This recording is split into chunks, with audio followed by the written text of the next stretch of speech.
Welcome to Human Monsters. The following is an adaptation of the memoir After the Darkness, a survivor's true story of childhood incest, rape, abuse, domestic violence, and her ability to overcome the negative impact these events had on her life, by Candice Nadine Breen. Introductory quote by Candice Breen. Why is it important that I tell my story? What makes my story different from all the other stories of abuse? My story is not one comprised of dazzling heroic deeds with tragic downfalls and glorious victories.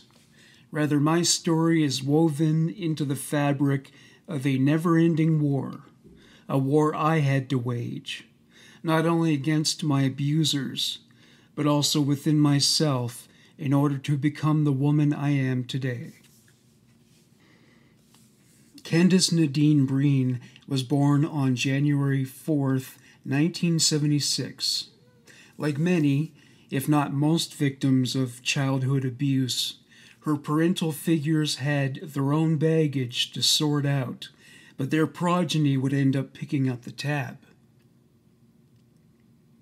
Her father was an undereducated son of a farmer. As an adult, he was a serial husband and chronic adulterer, not to mention inclined to domestic violence, which included death threats. He would not tolerate infidelity on the part of his women, but he always had paramours on the side. Candice was born in Alabama, but her mother moved her and her siblings to Rhode Island. Candice had a stepfather who was very kind to her, and she loved him back. At one point, her biological father was suddenly back, claiming to have just escaped from prison, saying no jail could hold him. Eventually, her mother and her stepfather divorced, and her mother married her biological father after her half-brother was born. Candice's father moved in and was invariably a toxic influence on the household. He was always in a foul mood, seldom at home, and always had something contemptuous to say about women. He was a truck driver and later a crane operator. He would be away for days at a time. When he returned home, he would be reeking of alcohol. He was belligerent with her mother and would physically abuse her. Her half-sisters were also beaten by him. His unresolved anger stemmed from issues carried over from his childhood. He was molested and even raped by his mother. When his father was absent, she would force him to have sex with her, and it wasn't just intercourse. He was bitter about slavery, despite not having experienced it firsthand. He hated and distrusted white people and imparted those feelings and sentiments to Candice. Given the social climate of the times, one couldn't blame him for feeling resentment about being a victim of institutionalized racism. He told her never to expect to be accepted by them. He bragged that no white person would utter a racial epithet to his face. He equated higher education with, quote, trying to be white, unquote. His intention was to instill in Candice gender-based defeatism. The way he saw it, a woman's purpose on earth was to have babies, cook, and clean. He would say women are too stupid to go to school. She would question all this as she made her way past the 3rd grade. When her mother divorced her father, he hung his head in sadness and shame at the word divorce. It was not a reaction Candice was expecting. Despite the dissolution of their marriage, her father continued to live in the house for 2 more years. As for the divorce, he should have seen it coming. One night when her parents were fighting, Candace ran into the kitchen and found her mother begging her father not to hurt her. He pulled out a drawer and laid out a selection of knives on the table. Candace and her half-sisters became hysterical and began to cry. One of them had a friend staying overnight. She picked up the telephone and called the police. By the time the police turned up, the entire neighborhood was listening in on the screaming that went on in Candace's house. It was summer, and many of them were outdoors. They could always count on a show to entertain them in Candace's house. The genre, melodrama. Her father was taken into custody while resisting arrest. Despite all her father put her and the rest of the family through, she stood by the police cruiser saying, "Don't take Daddy. Is he coming back?" Someone who has never experienced child abuse would find that confusing, but the feelings such victims feel toward their abusers can indeed be highly dichotomous and even more complex. We're all capable of loving somebody who hurts us. After her father beat her mother, he would buy her something and show her kindness to make amends for being so aggressive. Being so young, Candace couldn't understand why her mother found it so difficult to forgive him. Most of the time, her mother would welcome back and forgive him. Candace's mother was a nurse and spent as much time away from home as her husband. Candace and her half-siblings became latchkey kids. They would spend hours alone at home every day. They were neglected due to the inattention that was forthcoming from both parents. It was incumbent upon the eldest children to provide care for the youngest, cooking, cleaning, and ensuring they did their homework. The chaos the children encountered, alternating between domestic violence and neglect, was too much for Candace's sister Linda to bear, and she ran away on more than one occasion. Candace's mother issued a missing persons ad in response to one of Linda's disappearances. Linda would usually go to the home of one of her friends. Following her final disappearance, she simply began her independent adult life. Her half-sister became pregnant at 15 years old. She would leave, with only Candace and her half-brother remaining. Her father raped her half-sister, and incredibly, she would leave her daughter Rachel in his care from time to time. Though Candace was very bright, the turmoil going on at home began to affect her so deeply, her grades began to slip in grade 5. Her father got into a disabling accident at work. He went on disability and never worked again. He spent more time at home while also seeing other women behind his wife's back. In the meantime, he would keep close tabs on his wife, concerned that she would cheat on him. She would have found it difficult to find time to cheat, considering that she was working double shifts to pick up the financial slack after her husband became disabled. She would get gussied up and go out for a night on the town on occasion, though this may have been done out of spite. Her husband's status as a worthy suitor presented with a significant downgrade, to say the least. Candace's father would retaliate by sending their children to bed without dinner. Candace's aunt's house had always been a welcome respite from her own home. She would visit her aunt's home on the weekends, which was an atmosphere free of domestic violence. In her aunt's house, there were always good things to eat and fun things to do. She loved spending time with 2 of her cousins, who became more like sisters. She cherished every opportunity to visit their home. Her father put the kibosh on all this when he heard Candace's uncle, her aunt's husband, was gay and pursuing relations with men behind her aunt's back. Her father was deeply homophobic and forbade Candace and her siblings from ever going near their uncle. Candace was frequently alone with her father once again. He was a problem drinker and would become abusive when he drank. Her father was aware that he abused the children, but did nothing about it. One morning, Candace's mother called her into her bedroom and said something to her no child ever wants to hear from a parent. "I don't love you anymore. Don't let anyone ever touch you." The atmosphere of hostility that surrounded Candace as a girl was prevalent as soon as she was born. Her mother was angry at her father, which led to her inputting deceptive information on Candace's birth certificate. Years later, Candace overheard a family friend say to her father, "Now, why did she go do that? She knows that's your baby, Rivers."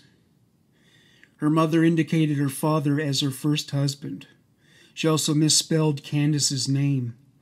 Candace would have to make changes to her birth certificate in court years later to correct the error. Despite the emotional and physical violence that marred her early home environment, Candace was resilient and possessed of a contented disposition. Candace took piano lessons and would lose herself in music for hours as a means to escape from the endless turmoil. Eventually, Candace's happiness faded, and her spirit was broken. Some children take longer to break than others, but if you work at it long enough, you can extinguish their flame with the right amount of abuse. Her mother was always angry. At best, she was distant, seldom truly engaging Candace. Even when it came to basic care, like washing Candace's hair or combing it, her mother would be indelicate or even rough. In that arena, Candace was faced with two choices: abuse or neglect. School was difficult for Candace. Her peers were aware that she came from a dysfunctional family, and they bullied her for it. They also made comments about her appearance, up to and including the use of the word ugly. Candace is black, and they would call her the N-word. Candace attempted suicide when she was in the 3rd grade. She believed she was at fault for hers and her family's problems. Her half-siblings were not treated as harshly as Candace. Candace got to a point where she felt she would be doing everybody a favor if she checked out. A nun who worked at the Catholic school she attended happened to emerge just as self-immolation was imminent. She threatened to call her father. It must have been an idle threat, for neither her father nor anyone else in the family brought it up. With her family soon to disintegrate and depression at high tide, she became a semi-recluse, sequestering herself in her bedroom when she wasn't at school. She sought refuge in her creative pursuits, like painting and writing. She was also an avid reader, losing herself in the worlds between the covers of books. The depression seeped into Candace's soul like an infection, and the suicidal thoughts persisted. Candace's parents divorced. Though such a transition can be traumatic for children at first, in many families it is bittersweet because the parents are no longer at odds.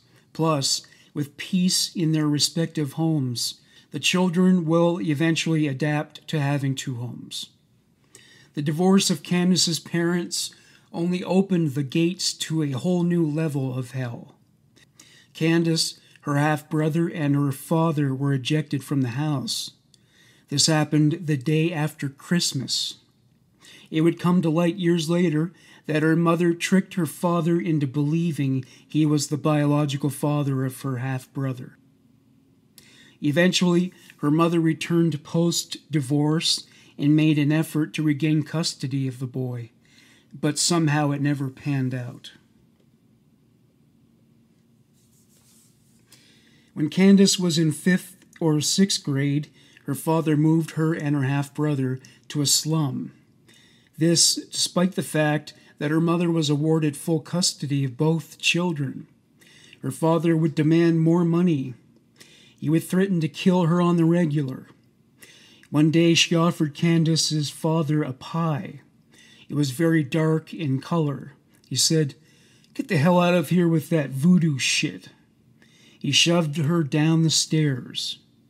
He told her to never come back, and that marked the last time Candace would see her mother for many years.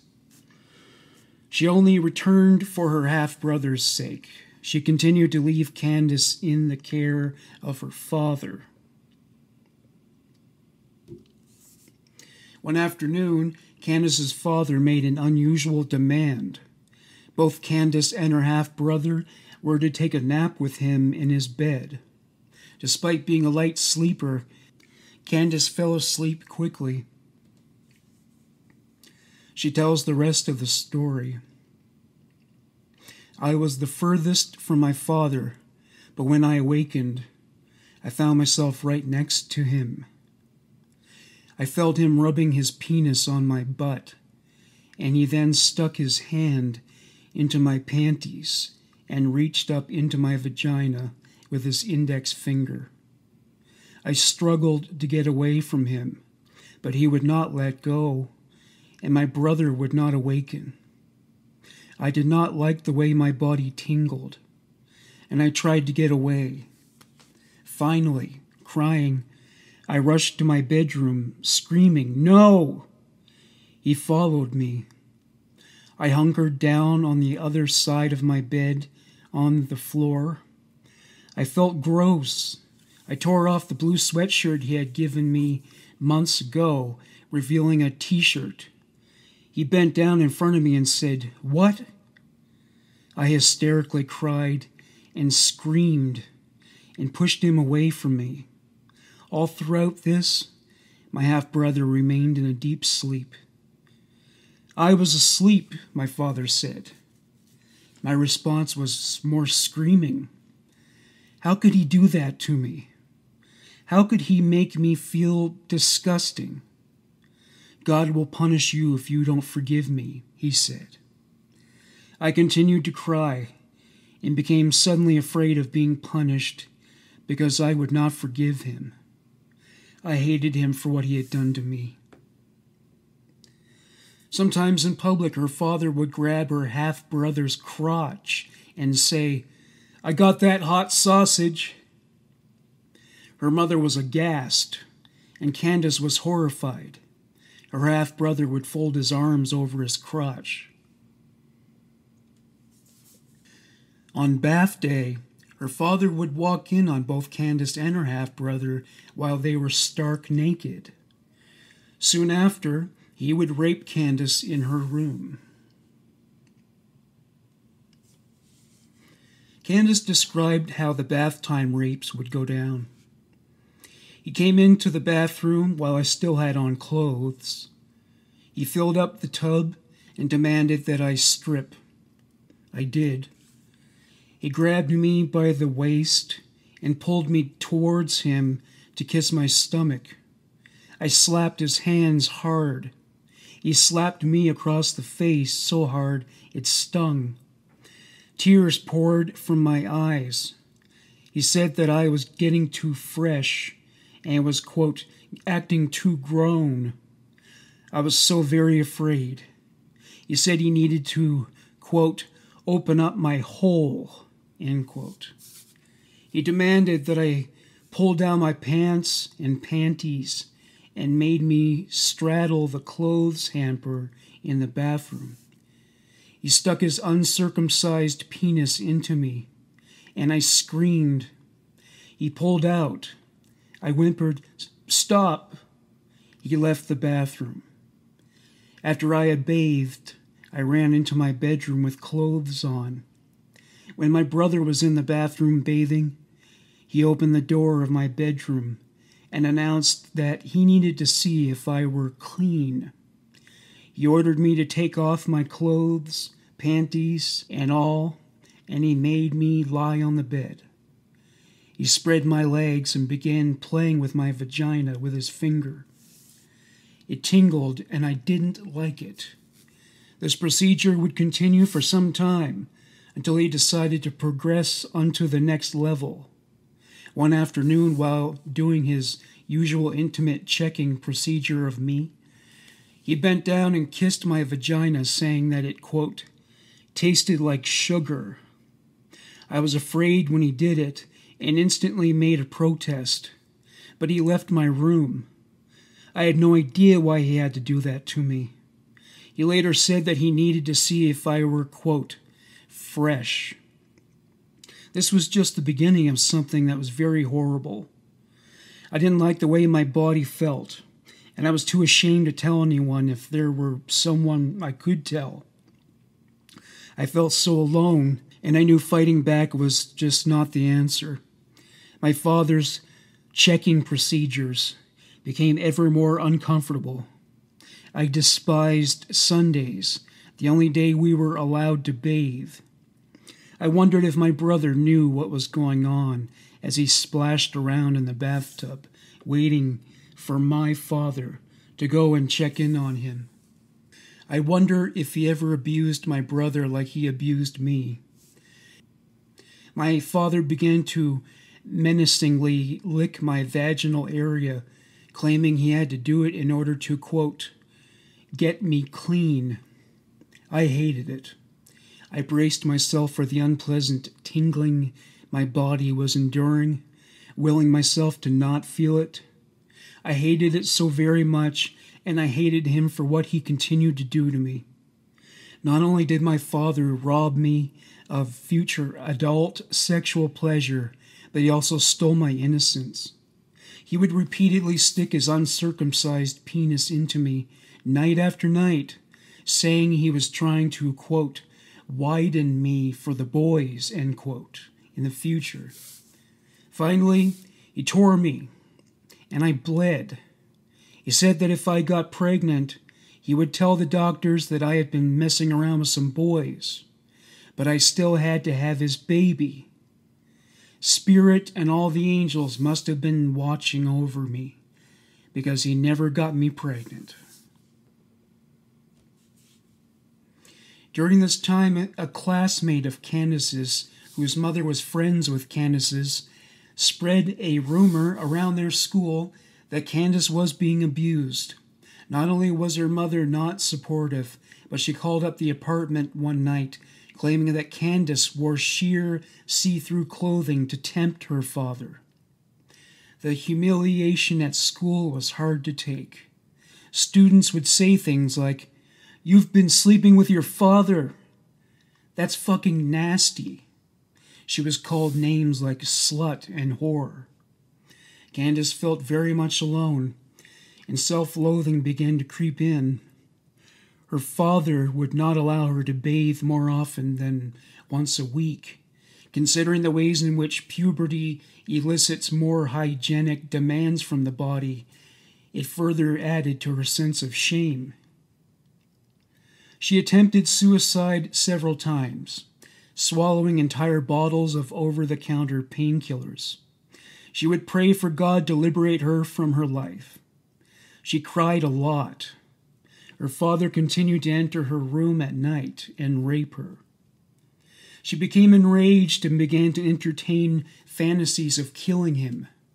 As Candace put it, "I thought of slicing his throat one night as he sat on the sofa with the machete that was in the kitchen drawer."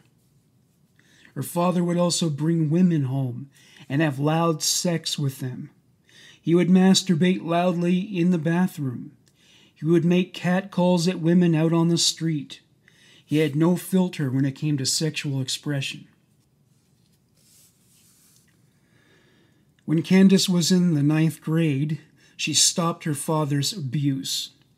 He came into her room one day saying he hadn't, quote, checked her for a long time. Candace was boiling over with rage. She pushed him away with the heels of her feet. He was spooked enough that he ran out of the room. Candace was determined that he would never hurt her in any way again.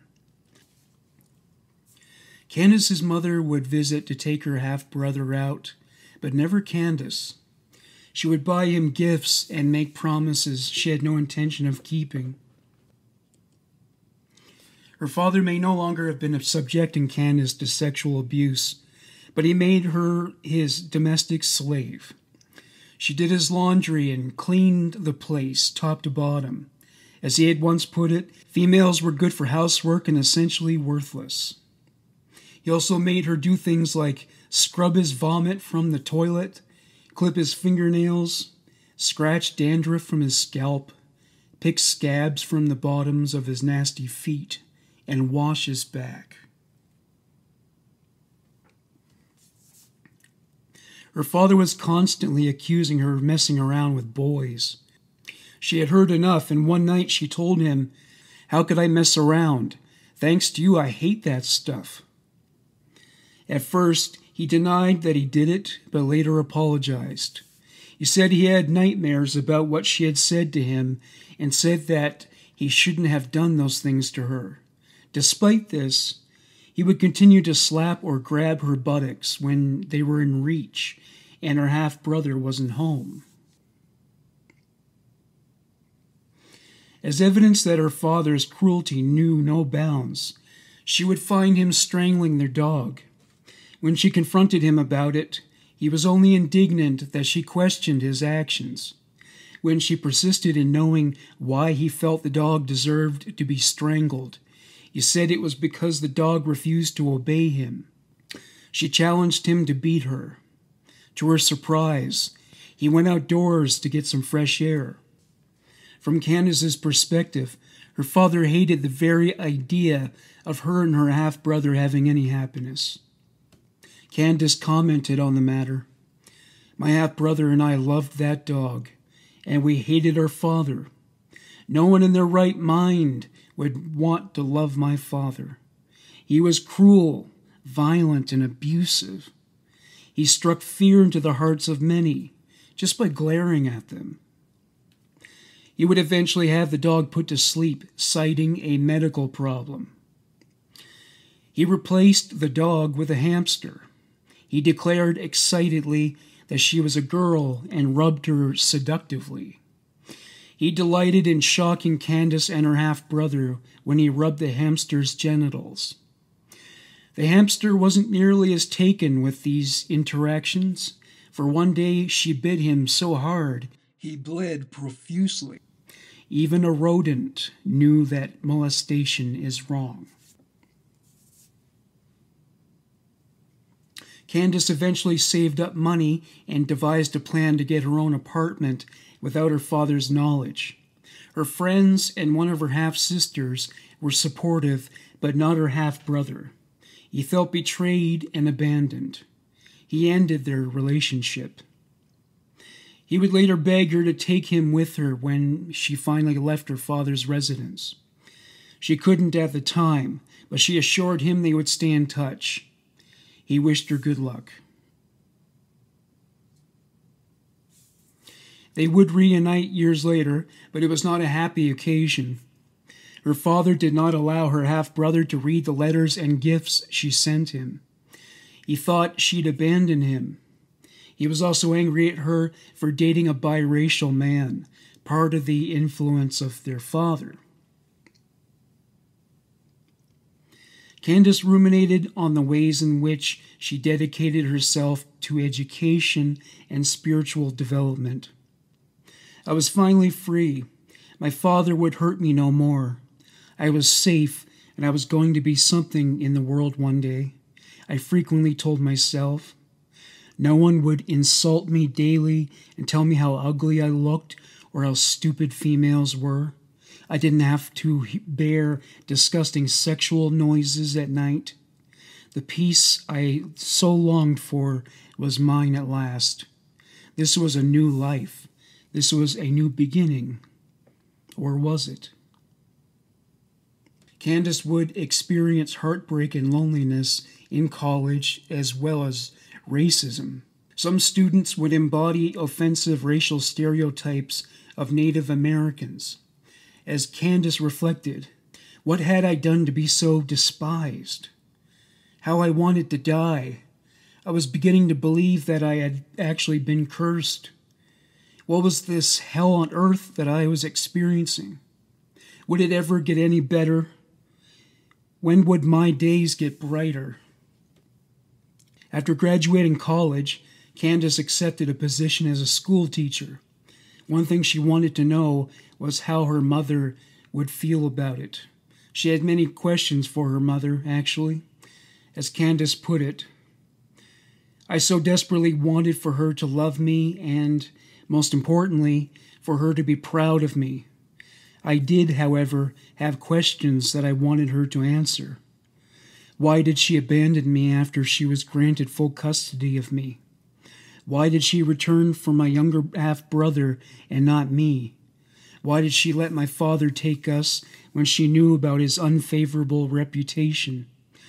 I was not going to judge her. That was not my purpose.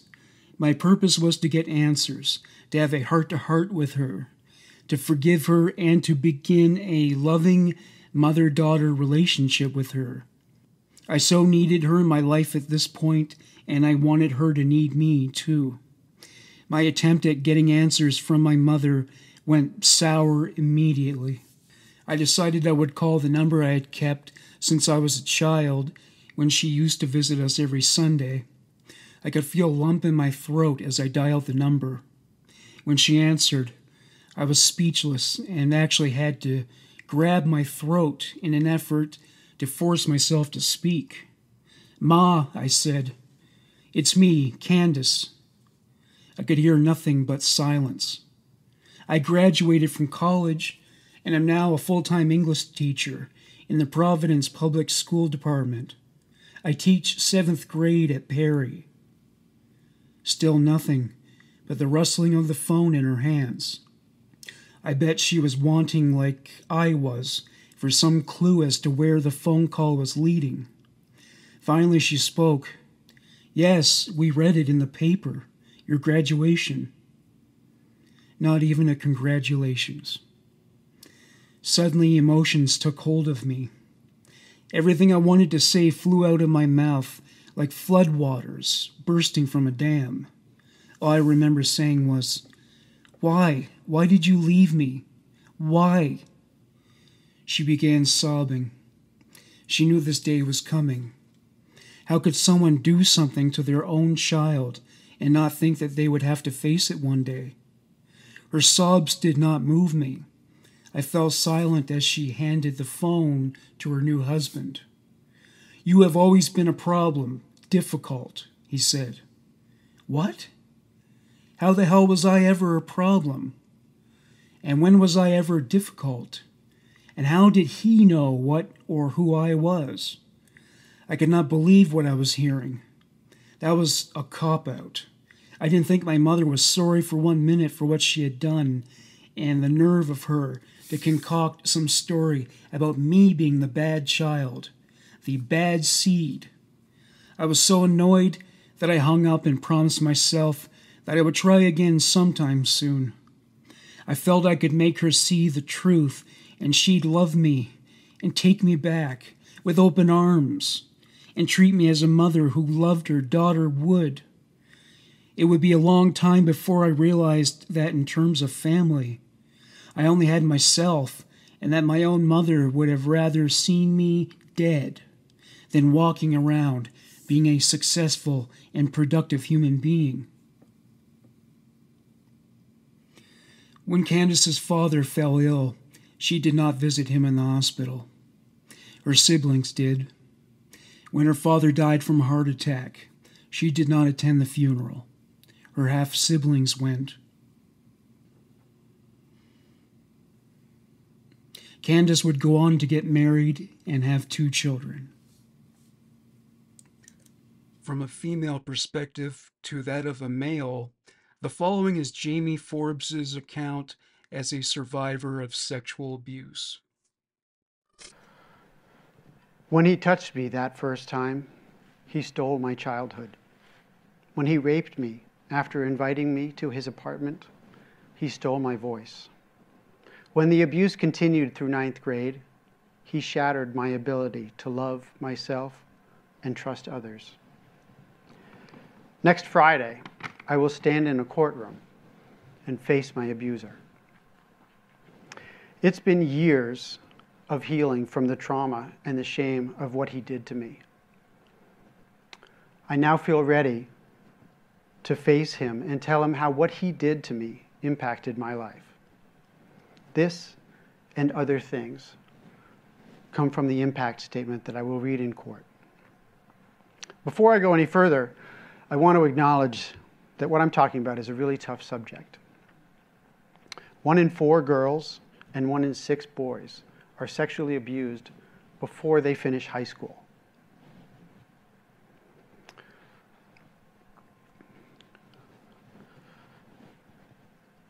Statistically speaking, that means that there are people in this audience who are also survivors of sexual abuse. And to those of you who are, the first thing I want to say is, I'm sorry. The second thing is, please do whatever you need to do to take care of yourself. And to all of you, I want to explain that I'm here talking about this difficult subject because it's one that needs more conversation. Having these conversations is the best way to keep ourselves safe. We all know about the emotional impact of sexual abuse, but there's also a significant financial impact. In 2017, the CDC concluded that there are 25 million rape abuse survivors in the US.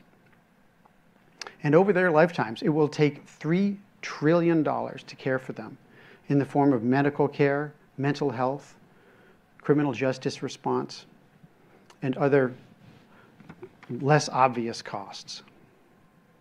Nearly a third of that, $1 trillion, is paid for by you and I in the form of taxes. Sexual abuse impacts all of us. It's been quite a journey since when I was sexually abused, when I was a teen, to standing here with you today. I've learned a lot about shame, how tenaciously it clings, and how difficult it is to overcome. I've also learned about the power of healing, how long it takes, and how transformative it can be. And in the process, I've discovered work that has more meaning and purpose than I could have ever imagined. I now work with schools, the very place where my abuse took place. And in the process, I've also realized how applicable that work is in our families and in our communities.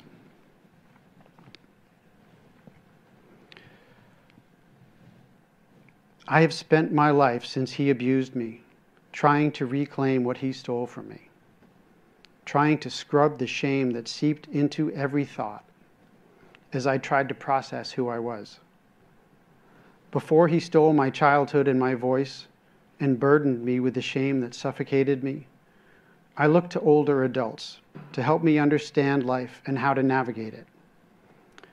After he repeatedly raped me, I didn't trust adults to care for me.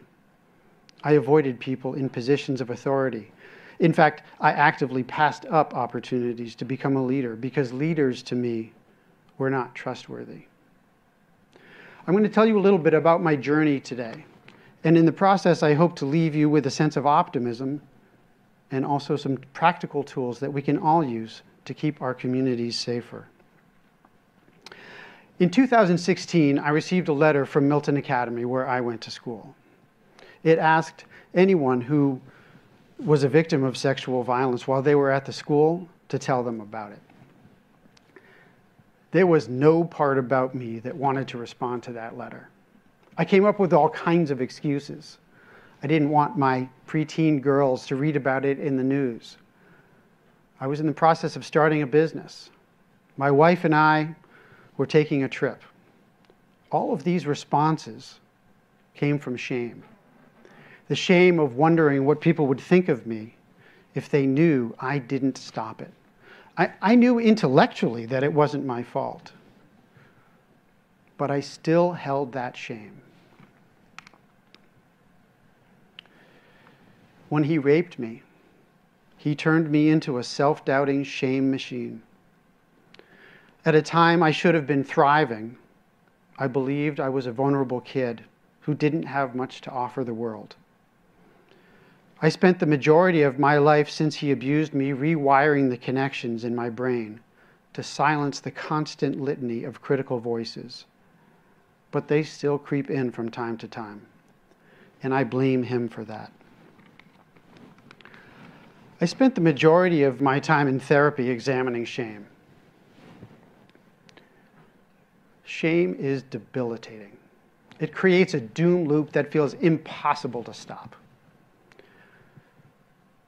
It made me feel worthless and voiceless and hard to trust others.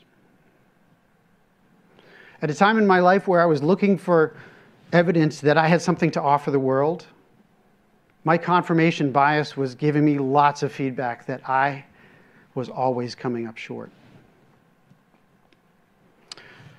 I engaged in self-sabotaging behavior. I smoked pot and did drugs while I should have been studying for a test. When I didn't do well on the test, that confirmed that I wasn't very smart. When I didn't have clear direction in my career, that confirmed that I was aimless. When I got laid off from a job, that confirmed that I was an imposter and I didn't deserve that job anyway. All of these responses come from shame. When I got that letter from Milton, I realized how much shame I still held in my psyche, how much still remained in my bones. And the crazy thing is, I thought therapy left me in a pretty good place. Today, I still come face to face with residual shame. I have an opportunity to talk about the fact that I'm a survivor of sexual abuse in my work with schools reducing and responding to sexual abuse. Recently, a colleague of mine, Amy, asked me why she often hears about the first half of my story, but I rarely talk about the second half. And as I thought about it, I realized that the first half of my story left me feeling proud. I spent the majority of an evening fending off unwanted advances from a trip leader that I was on.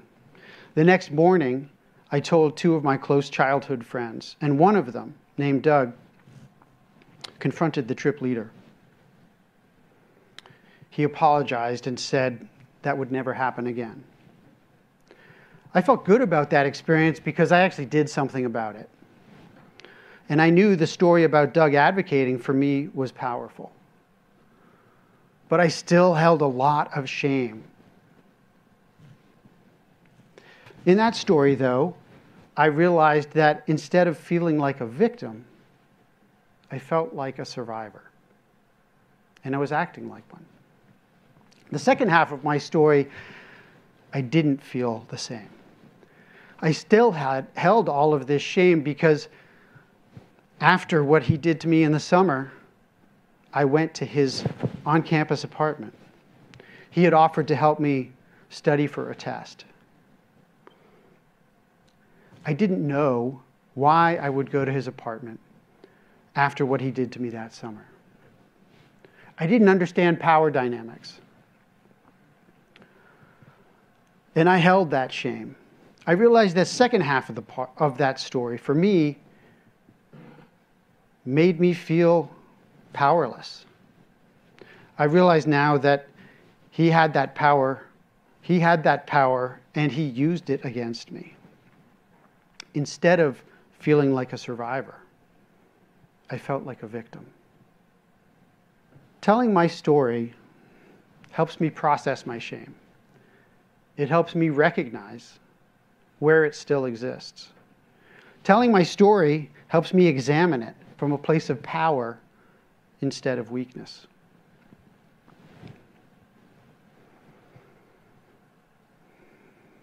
When I was able to understand that sexual abuse is more about power than it is about sex, it helped me understand how powerless I was, that it wasn't my fault. It was not my fault.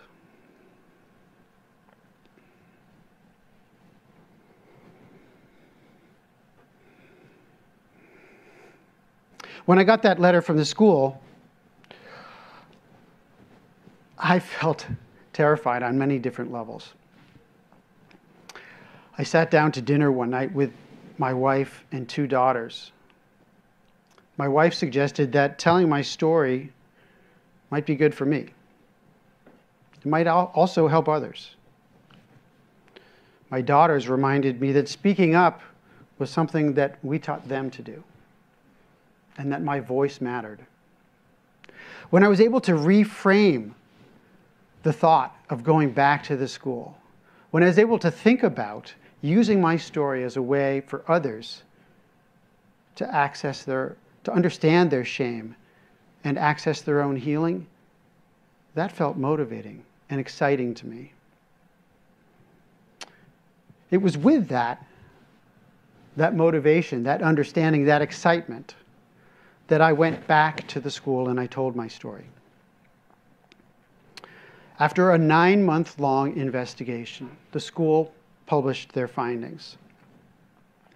After reading it, I felt a combination of relief, sadness, and anger. I felt relief because I wasn't alone. 17 others had been abused by the same man. I felt relief that I wasn't alone, but I also felt this palpable sense of sadness, knowing how many other lives he tore apart. I couldn't help but wonder how many others were unable to push through their own shame and tell their own stories. I also felt this incredible sense of emptiness, because I realized that I had this shared experience of trauma with so many others, and that shame kept us apart. Instead of building community through that shame, it kept us silent. Shame keeps us complicit. That's exactly what I was trying to avoid. I realized that this was an opportunity for me to identify that I was a survivor from the report. I created a post on Facebook and tried not to think too much about it. In fact, I immediately went to the gym afterwards so I wouldn't delete it. I came back and I saw that my feed had lit up. That confirmed my vision of being able to use my story to help others.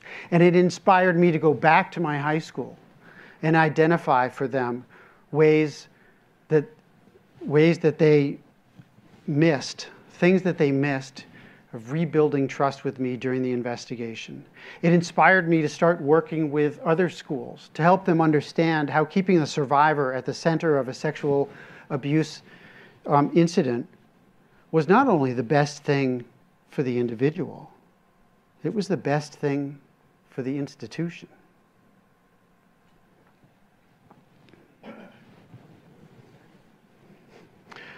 I started a nonprofit called Learning Courage. And since then, we've helped more than 8,000 students become safer from sexual abuse. And we're just getting started.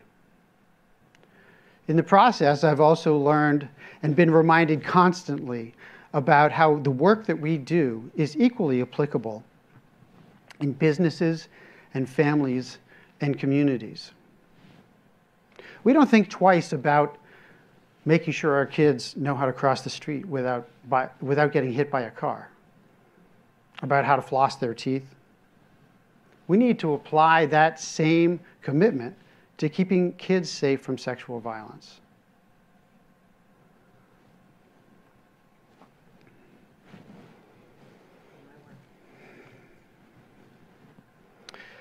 In my work with schools, it's the adults who often get in the way of giving kids the information they need to stay safe.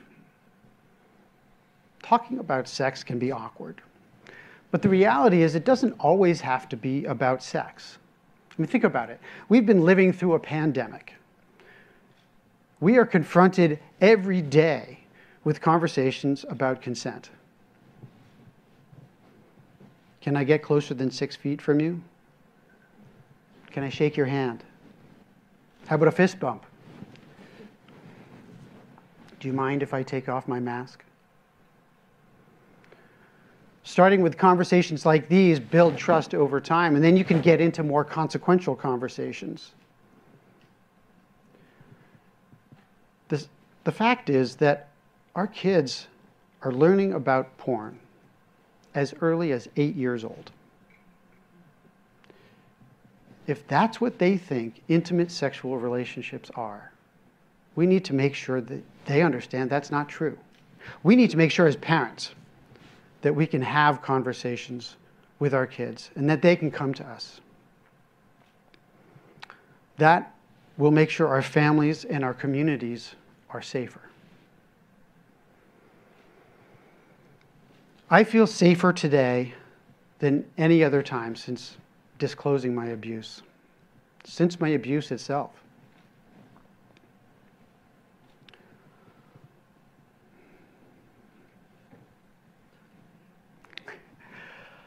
Talking with you has been a great step in that process. I can't get my childhood back, but I've been able to live through my children and experience theirs. It's taken years, but I've learned to love myself and build trusting relationships. And finally, after 42 years, next Friday, I will stand in that courtroom and I will reclaim my voice. Thank you.